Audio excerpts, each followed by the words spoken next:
My home is here in Mississippi. I've lived in many other places: New York, LA, San Francisco, Chicago. But this place defines me. But got him when he was 4.5 months old, undernourished, but he had attitude. Got a great walking gait. It's the smell of grass in the spring, sound of birds. I just know I'm home. My parents lived right here on this land. You can't understand me without understanding where I was created. Every religion has a creation story. So, what do those stories tell us about who we are and where we came from? I'm setting out to discover where we began. Jerusalem is conceived of as Eden, as paradise. To unearth civilization's oldest roots. This is the Mayan Bible. This is the Maya Genesis story. To locate the genesis of religion itself. People are literally living with ancestors. And I'll go back to the dawn of time. Hindus do not believe in one creation. They say that these are cycles of creation. To discover if science and religion can coexist. The Big Bang is not creation because we don't know what was before the Big Bang.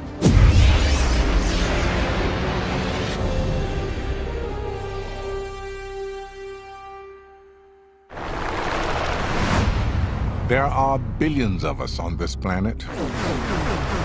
It's hard to believe we all came from one man and one woman, but we did. Who were they? When and where did they live? Jewish, Christian, and Muslim traditions trace us all back to Adam and Eve. The book of Genesis says they came from a place called Eden, near the Tigris and Euphrates rivers, somewhere in the ancient Near East. No one has yet found the location of the Garden of Eden, though many have tried. But why do we want to find it? Well, the reason is interesting. The Garden of Eden doesn't just represent the beginning of humanity. It is the beginning of our conversation with God. And finding out when and where that took place would tell us an awful lot about who we are. So, I'm off to Jerusalem.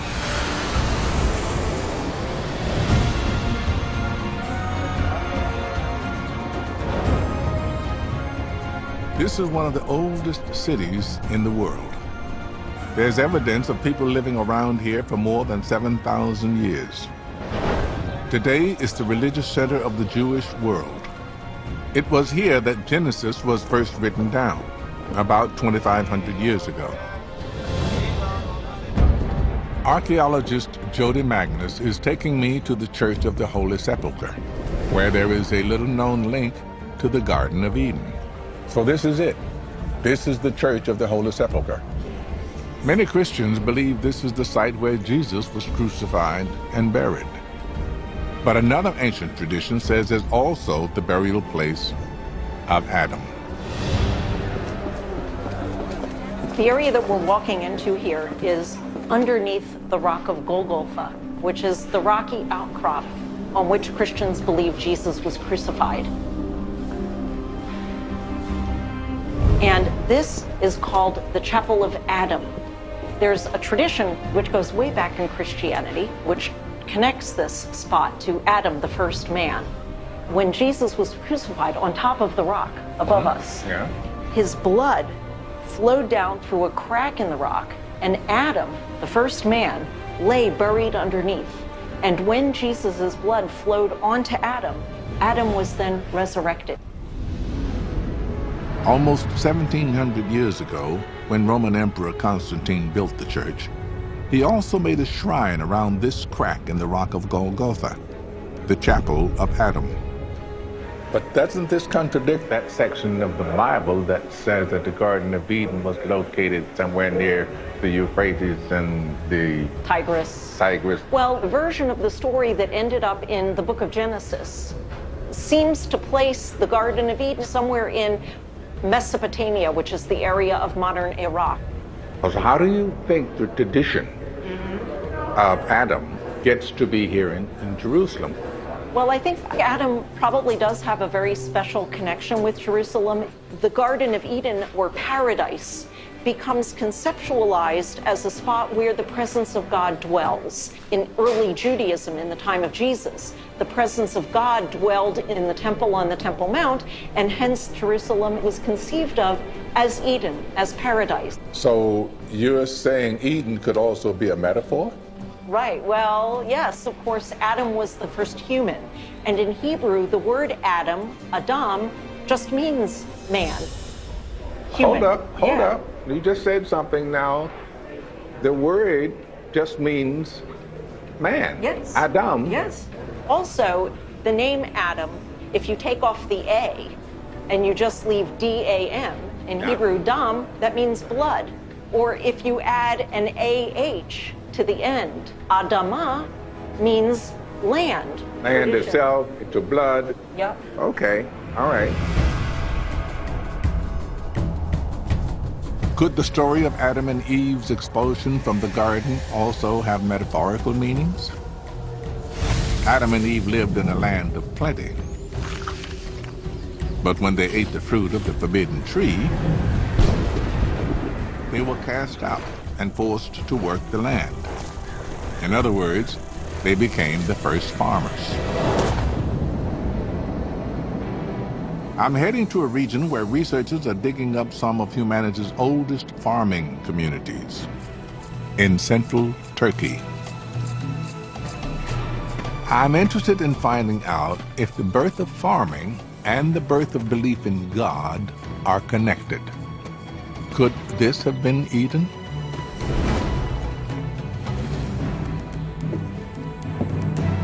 Amy? Hello, come on over. Archaeologist Amy Bogard has been digging with a team here at Çatalhöyük for 2 decades. Welcome. Thank you. So, Çatalhöyük, 9,000-year-old settlement. 9,000 years old. Amazing, isn't it? So, at its maximum extent, it's 13 hectares. That would be like 20 football pitches in extent. Mm-hmm. All right, NFL football pitches or soccer pitches? I don't know. Probably soccer. Okay, but they're all pretty much the same size.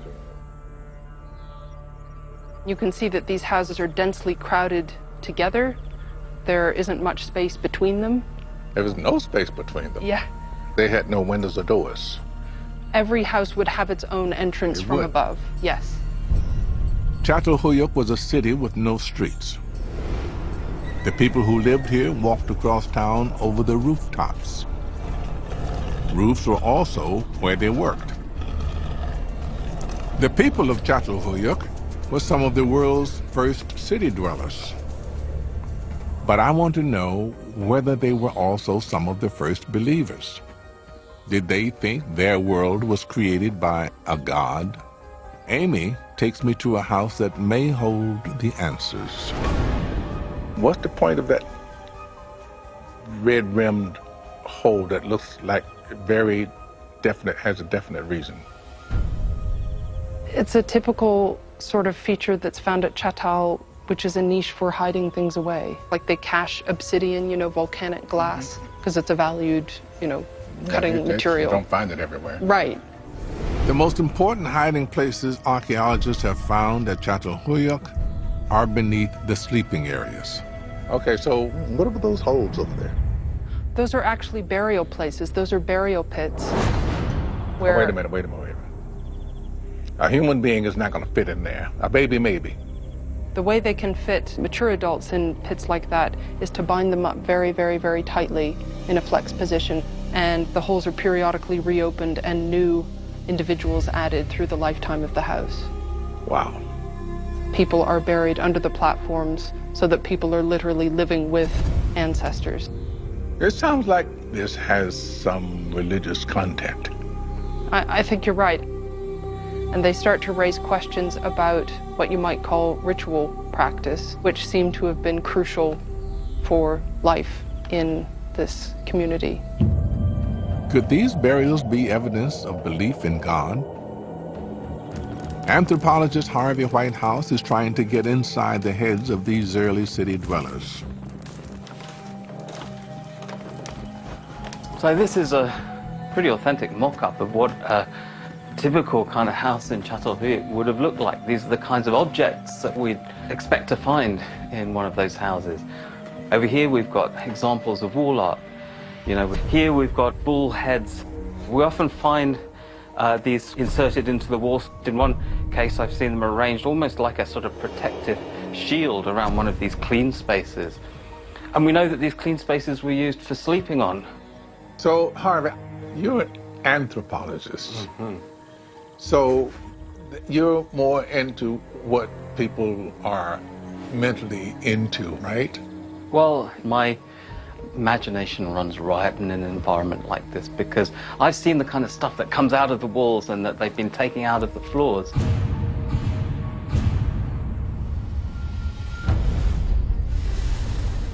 We know that there were very interesting rituals surrounding the burial of human remains, but those objects would be periodically, in many cases, brought out. What they were doing with them, we don't really know, but in many cases they were put back very carefully and replaced. It's almost as if this isn't just a domestic dwelling, this is like a kind of living temple. You use that word, temple. Temple. Well, what is a temple?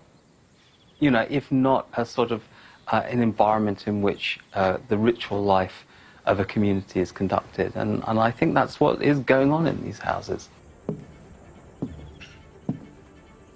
Here in Çatalhöyük, there were obviously all kinds of rituals, particularly burial rituals, but no sign of an organized religion. So the question remains unanswered for me. Did religion allow man to live together, grow food, or did civilization give rise to our belief in God? While in Çatalhöyük, I heard about another excavation just a few hundred miles to the east that may hold the answer for me. It's an 11,000-year-old site that lies between the Tigris and Euphrates rivers, the biblical location of Eden. Okay, we're now in enclosure D, the best preserved of the enclosures that we have here. So we've had radiocarbon data, and they've come back as 9,400 plus minus BC. It's called Göbekli Tepe. And here I may find evidence of the very first moments humans worshipped the divine. Stone Age architects built 20 monumental circles here made from large T-shaped pillars. Archaeologist Lee Clare leads the team trying to decipher its mysteries. The two central pillars stand in the middle of a round oval building, and the wall surrounding it, at regular intervals we see smaller T-pillars. Fearsome animals were carved into some of the pillars. But the stone's T-shapes may represent the human form. They could be men, or they could be gods. If you look closely, we have the top, the T is the head, and then we have on the side, the broad side, the arm coming down. You can see a belt buckle here.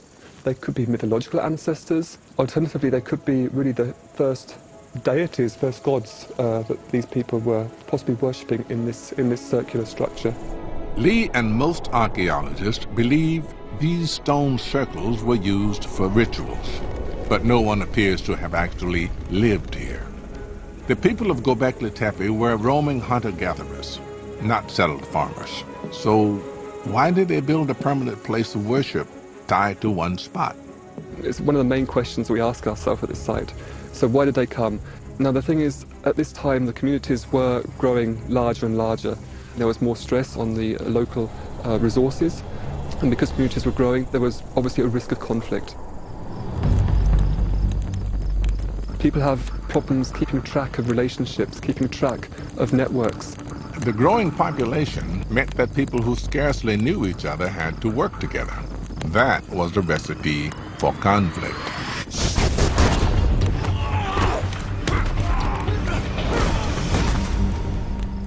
The religious rituals at Göbekli Tepe may have eased those conflicts. Possibly, for the first time in human history, people from different groups came together around shared beliefs.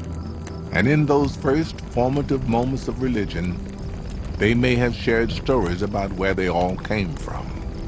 Stories that celebrated a shared past and drove them together to the future. Göbekli Tepe traces the birth of religious worship back more than 11,000 years. Long before there were Muslims, Christians, Jews, Hindus, Buddhists, people came together to talk, eat, worship. It could be that the driving force behind our greatest achievement, civilization, was God.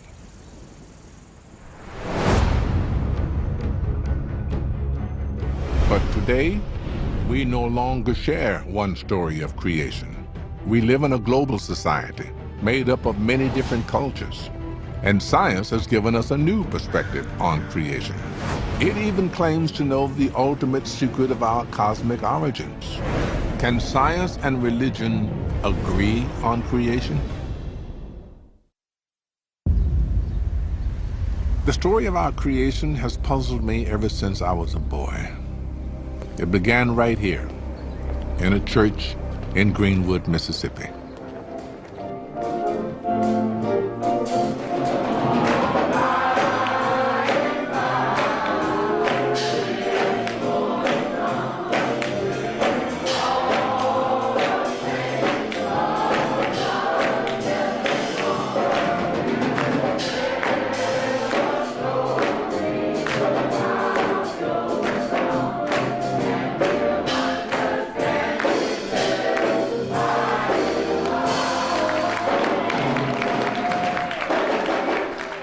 I was about their age when it happened. I remember the minister reading from the book of Genesis. There are 807,361 words in the Bible. It doesn't take 807,000 words for you to believe the Bible. It only takes 10 words. In the beginning, God created, are y'all gonna get with me? The heavens and the earth. But for me, this beginning was a profound puzzle. One moment there was nothing, the next, everything. You're looking good. Trying to make it. If God created the universe, who was around to create God? When I got older, I heard scientists had found evidence of the Big Bang.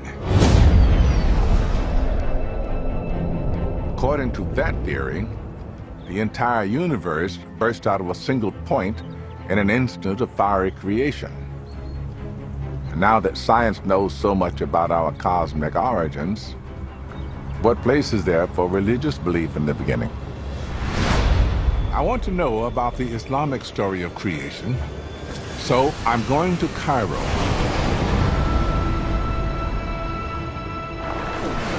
One of the largest and oldest cities in the Muslim world. Islam has deep roots in science.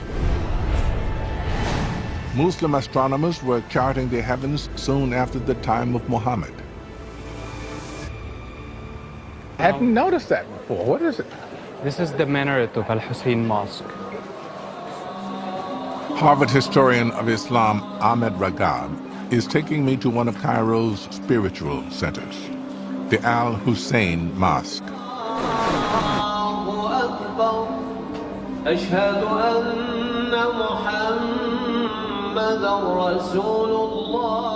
So they start by forming lines all facing Mecca. And the lines are all closed. You shouldn't have any kind of gaps. Space between. Yeah.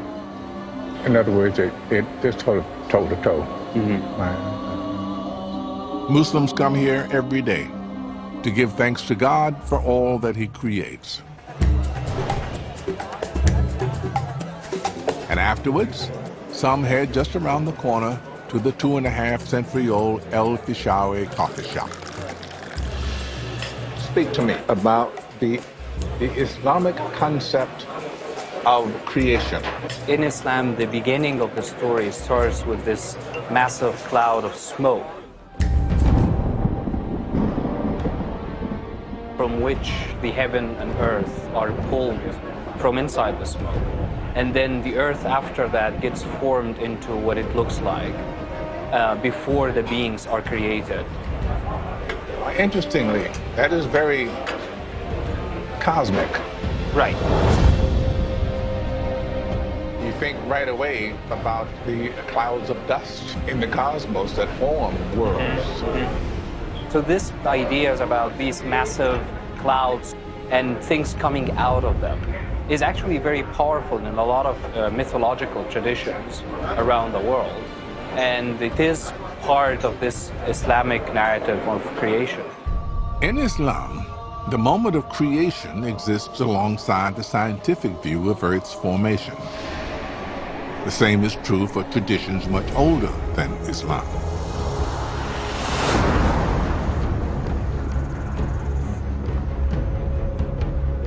Aboriginal people have lived in Central Australia for tens of thousands of years. They've told the story of this land's creation for as long as anyone can remember. Oh, this is beautiful. My grandfather's family have been caretakers for this place. You know, it's come past time to me. Warren Williams and the Arende people call this place home. This place is so big you'd have to see it from space. You could probably see it on satellite images. Well, yeah. Cultural astronomer Dwayne Hamaker tries to connect Aboriginal creation stories to modern science. So Warren is taking him to where his ancestors say it all began. A bowl-shaped basin called Norala.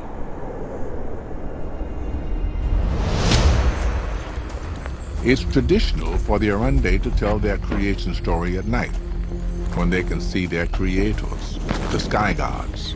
Big sky tonight. It's going to be really good tonight. They're all coming out now.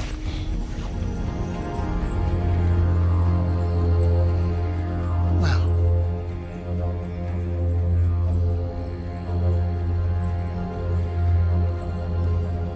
The story takes place in an era called the Dreaming, when the sky gods lived in the Milky Way. The dreaming is a period of creation when everything was beginning, when the ladies were dancing at a ceremony, and one of them had a little baby in her arms.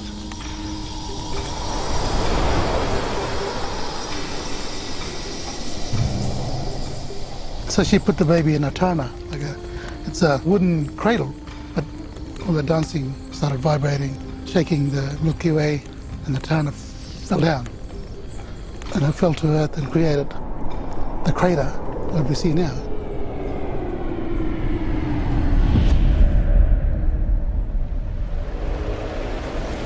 That's fascinating because, according to scientists, it was an asteroid or a comet that hit the ground, and what it did, the massive explosion created this big meteorite crater.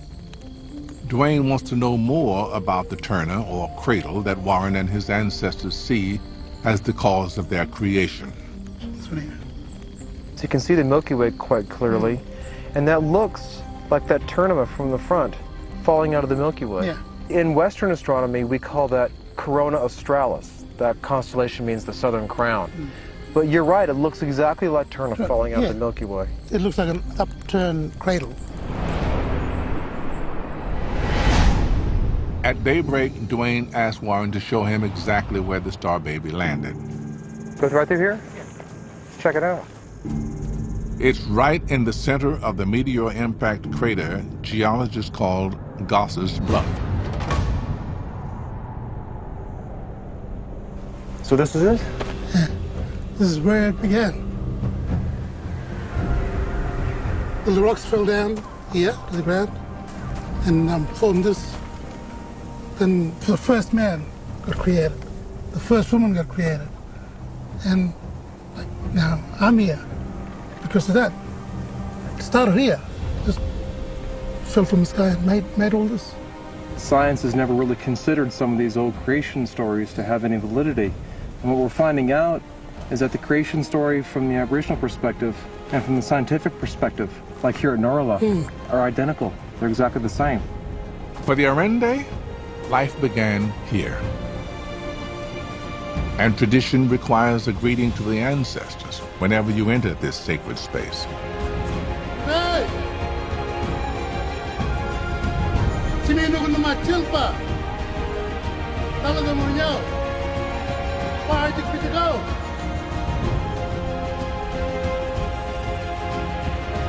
Science can live side by side with Aboriginal and Islamic accounts of our origins.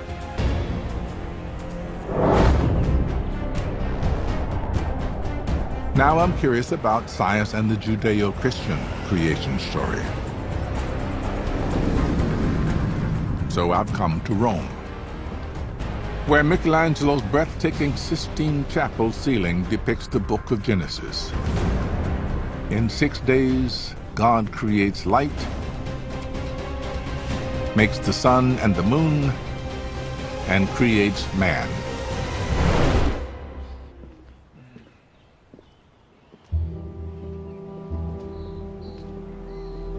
I've come to speak with the Pope's chief science representative, Monsignor Marcelo Sanchez Sorondo. Now, you are the Chancellor of the Pontifical Academy of Sciences. Exactly. When did that get started and why? In 1603. 1603. And 3, yes. And the leader of the first generation was Galileo.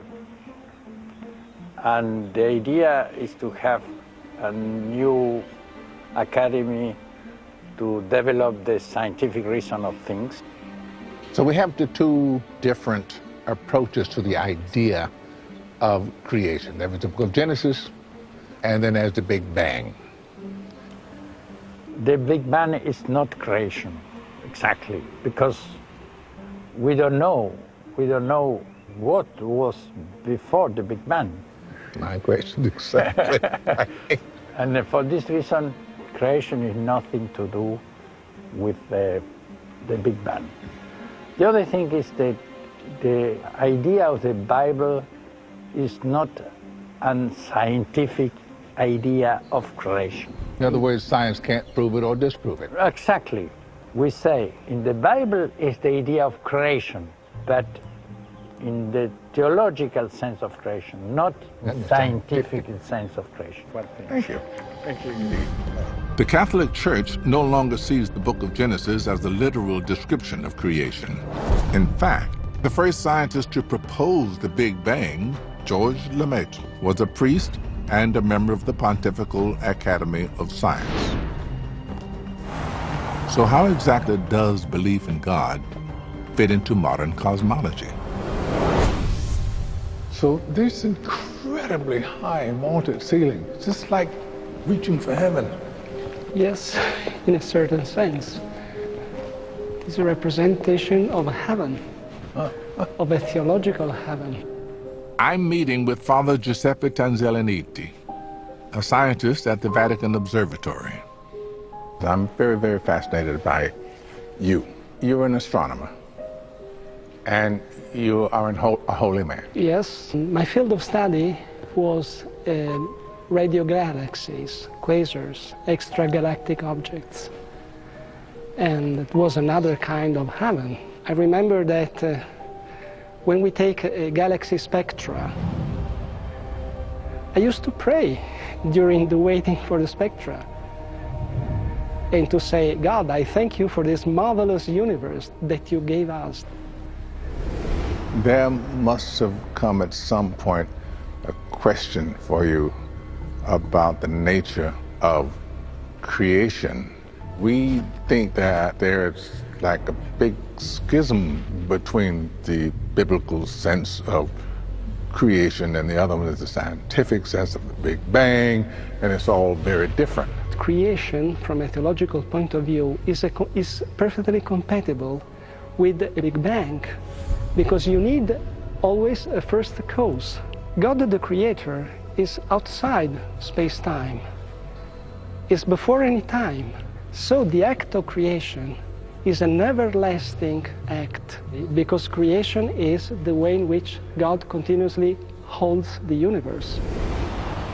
For Giuseppe and others like him, cosmology not only allows room for divine creation, it offers new ways to understand God as the master of space and time.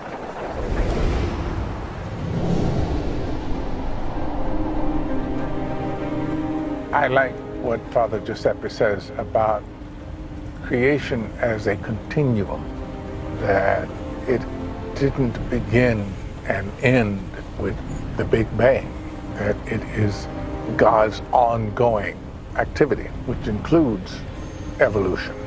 I think what he was saying is God does not exist outside space and time. God is space and time. The idea that creation is ongoing sounds like a new one, but it's not.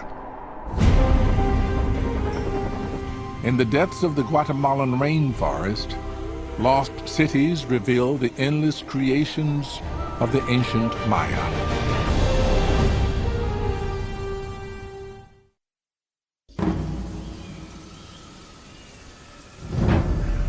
What if there was not one moment of creation, but many? I'm headed out to explore the remains of the ancient Mayan Empire, where a new discovery sheds light on their Genesis story.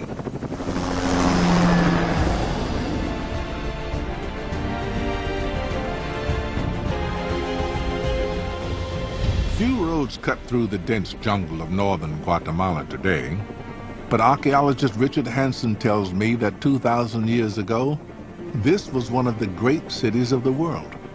We like to think that Los Angeles and New York is being a modern city, but these guys had the same perspective in their own cities. Right. That water delivery system, they had freeways? Oh yeah, the very first freeway system in the world. Welcome to Mirador. This pyramid is one of the largest structures in the world in terms of volume. It's more than a half a mile long at the base.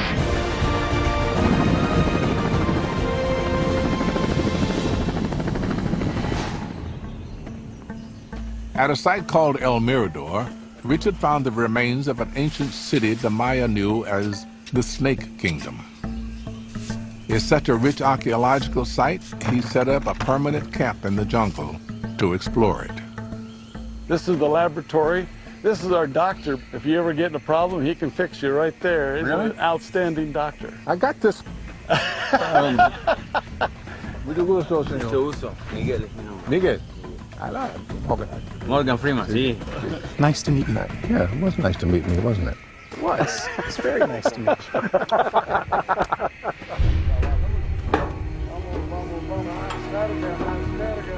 What's that? Okay, let's do it. Richard is taking me to see something he's only just uncovered. Okay, this is one of the most interesting excavations we have right now. Oh my goodness.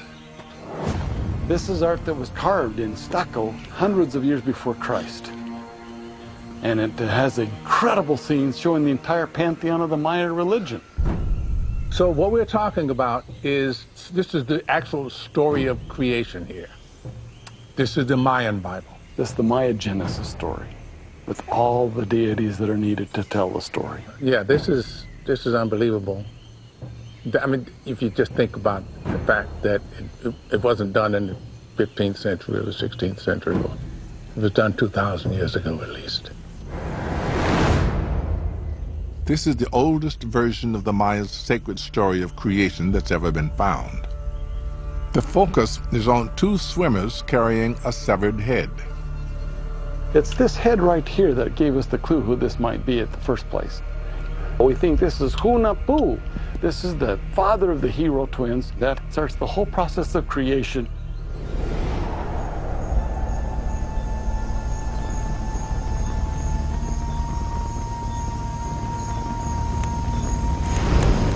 Gracias a Jao.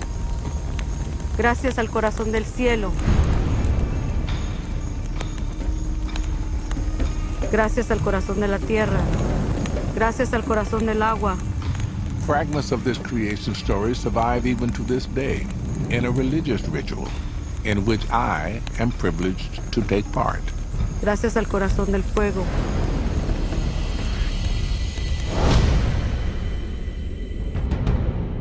The ritual recalls the saga of the corn god being tricked into going down to the underworld, where he's decapitated. His sons, known as the hero twins, set off to rescue him. But they can only get to the underworld by being burned to ash. The ash represents the hero twins. She mixes the corn with the ashes, and that goes into the water.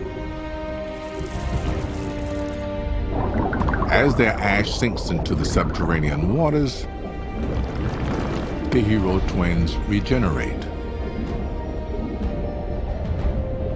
They return to Earth with the corn god's head and plant him in the ground.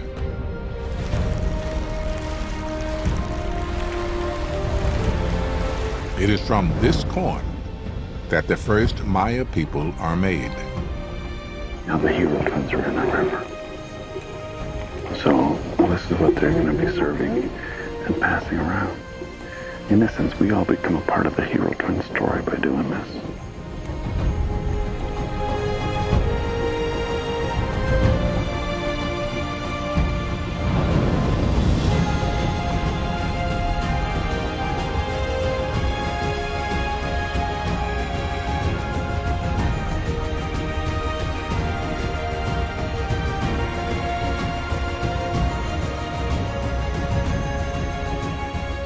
We don't perform rituals to celebrate Adam and Eve, but the hero twins were crucial to Mayan culture.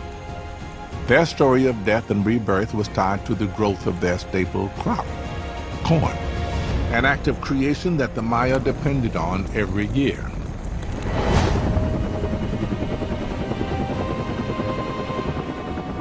And, Richard tells me, their architecture also focused on creation. It mirrored a source of power they saw in the heavens. To show me how, he takes me 40 miles away to the ruins of the city of Tikal.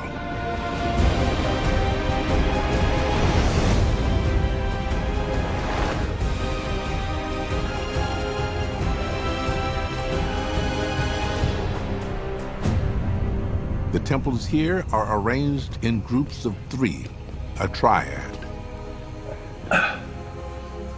So, Richard, now I can sense here that there is a pattern, but something's missing. What am I missing? Well, there is a pattern, Morgan. This is a definite pattern here, and it's consistent through centuries of time. There's one big building over here with a stairway facing inward. Another building over here with a stairway facing inward. Okay, and that third one, what? The third one was right in front of us. Oh. There's the third structure. It's been dismantled, of course. It's gone now.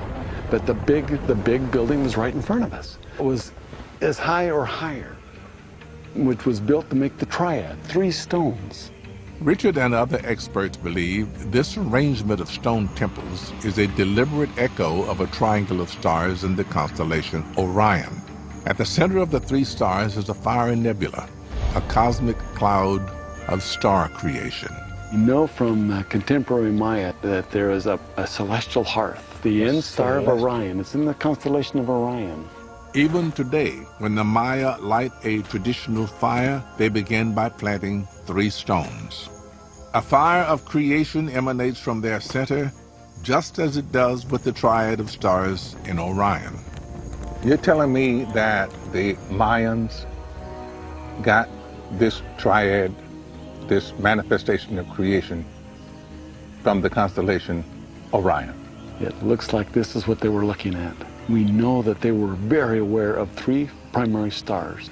So the Maya were able to replicate that pattern with these 3 stones in these 3 structures, and that is replicated over and over and over again. They're tying us to the heavens. They're letting us see the creation symbolically.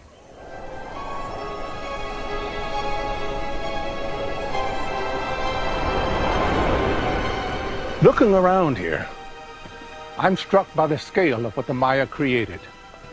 Huge cities, colossal pyramids. It was a civilization whose religion was focused on creation and the continued regeneration of creation. And yet, it all crumbled. Everything the Maya created collapsed.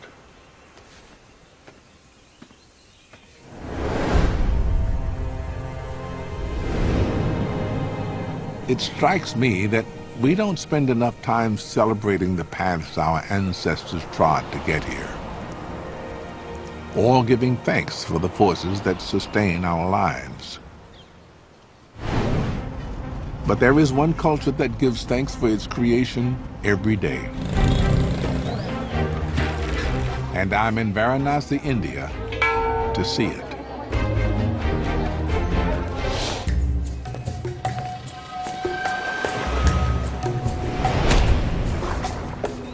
India is home to 1 billion Hindus, the 3rd largest faith in the world. It has many gods and many creation stories. One of the best known centers around the river that gives them life, the Ganges, or Ganga. Morgan, now we are at the river Ganga. Ganga, the holiest of the holy rivers and the center of Hindu universe. It only exists because it is the sacred, the pure, the holy from the heavens. It only exists because you believe. You believe it's yes. Pure. I love that. Okay. Love that. I love that. Historian Benda Paranjape takes me to a shrine to Ganga. Careful. Yes. Ganga is not only a river, but a goddess. So the idea is that you bow down even before you enter the shrine, but not for a short person like me. And then you come to a place where you see Mother Ganga. What's she holding in her upper left hand? She's holding a lotus. That is supposed to be a mark of purity. Right. Because lotus emerges out of mud, but it does not take any stains of mud. In the beginning, Hindus believed Ganga flowed in the heavens, but she was held captive by the creator god Brahma. Then Brahma decided to send the river Ganga down to earth. But there is one problem, that Ganga has got such mighty force, and if she comes on the earth will drown. So the god Shiva blocked Ganga's fall, gathering her waters in the locks of his hair. So Shiva just opened one lock of his hair and the Ganga flew. She's the mother because she gives birth to everything.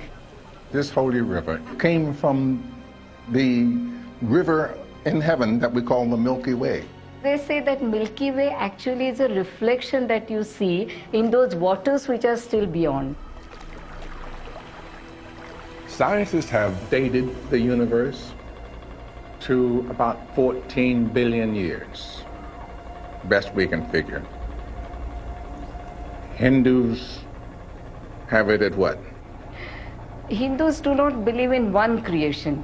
They say that these are cycles of creation. Okay. And the primordial creation could be something like 8.6 billion years ago. Actually, this whole creation myth is very difficult to comprehend because we say that gods like Brahma has created the universe, but then they ask a question, who created Brahma? Right. And That's then always a question. Then creation happened and then the gods happened. they say that the sages, when they were in their trance, they got that revelation that how the creation happened. But since it is in that level of consciousness, you and me, we commoners, will not understand it. So we believe that it's beyond us. The Hindu philosophy is not to try to solve the riddle of creation that happened long ago. It's to give thanks every day for the forces that allow us to be here and continue to sustain us, including the river Ganges. You can come, little Cruz. We are going to see the ritual, which they call it Aarti. Aarti. Yeah, it means showing the lamp to the god. The Aarti has taken place on the banks of the holy river every night for hundreds of years.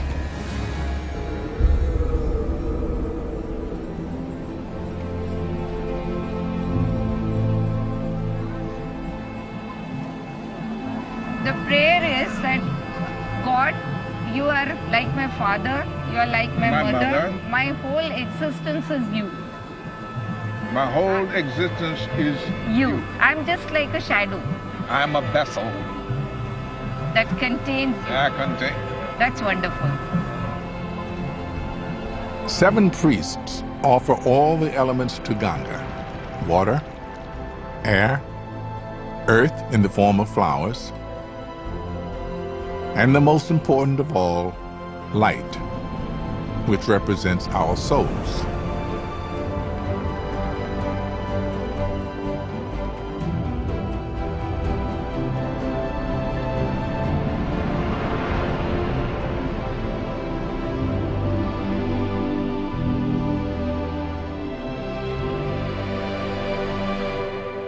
As the ceremony closes, people gather at the water's edge to place the light of their own souls in a tiny vessel. This is our individual way of offering ourselves to the river, and a candle that takes our soul to the river. It's the light of my soul. My soul, and it says that you take it wherever you think is good for me.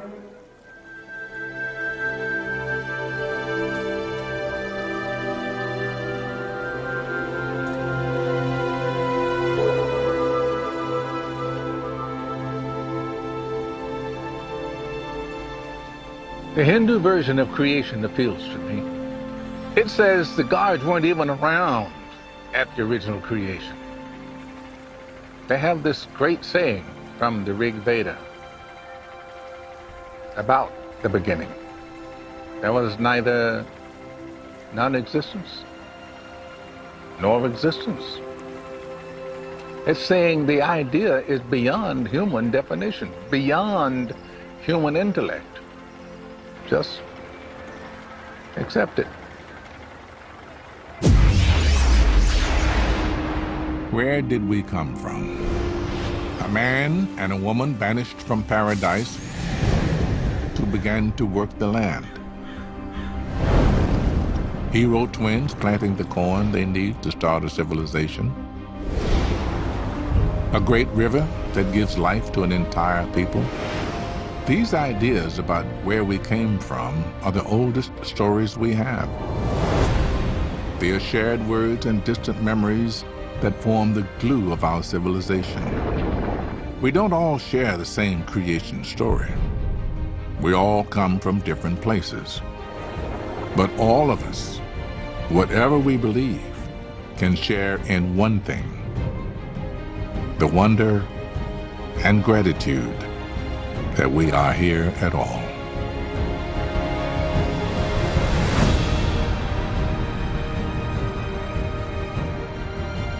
It is my fervent hope that people will open their hearts and minds and see that our beliefs don't have to divide us. They have the power to unite us, to allow us together to achieve remarkable things. As it was in the beginning, is now, and ever shall be, world without end.